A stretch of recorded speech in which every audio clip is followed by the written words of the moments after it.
जो काम है ना, हिटलर के जैसा काम कर रहे हैं। देश में जो लोग उसके सामने खड़ा हो रहे हैं उनको जेल में डाल रहे हैं। लेकिन आज की तारीख में मोदी जी के सामने कुछ भी बोल दीजिए तो सीधा जेल।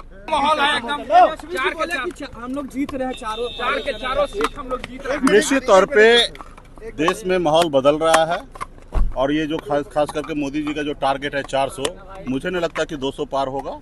ठीक है, उनका अपना नारा है। देश में साइनिंग इंडिया भी इसी तरीके से उस समय में अटल जी के समय में लोग सोच रहे थे हमारी सरकार बनेगी, लेकिन नहीं बना। और मुझे लगता है उस समय में अटल जी तो देश का नेता थे, लेकिन आज देश में कोई मानने के लिए तैयार नहीं है मोदी जी को।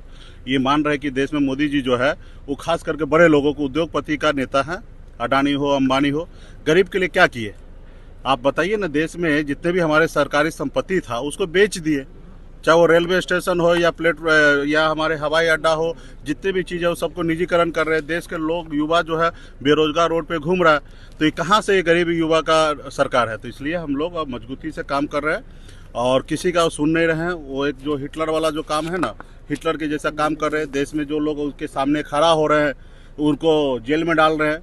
वही एक समय अटल बिहारी वाजपेयी जी थे, उनसे जब पूछा गया कि विपक्ष आपका बहुत ज़्यादा आप पे हमला करता, तो उन्होंने कहा था कि ये मेरा विपक्ष नहीं है, मेरी तीसरी आंख है, जो मैं नहीं देखता वो हमें बताते हैं और उस पर हम काम करते हैं। लेकिन आज की तारीख में मोदी जी के सामने कुछ भी बोल दीजिए तो सीधा जेल, और कोई बेल नहीं मिलेगा, चाहे वो 6 महीना रहिए या 1 साल रहिए।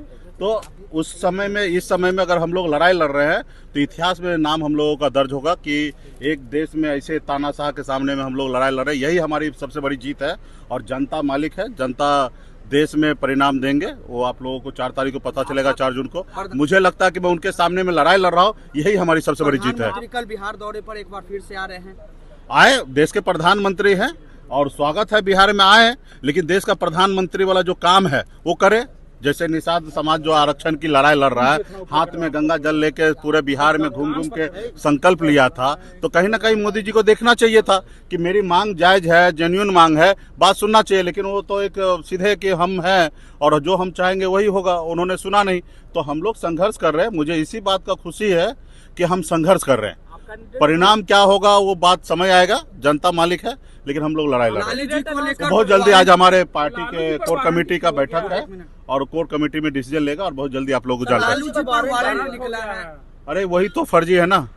अब बताइए, जिस समय का केस बताया जा रहा है उस समय में लालू प्रसाद यादव जी बिहार के मुख्यमंत्री थे और उस समय में उनके पास इस तरीके झूठा आरोप और जिस तरीके से इसका कोई केस का ट्रेस नहीं है, लेकिन बेवजह से पेपर में दिखा रहे, बदनाम कर रहे।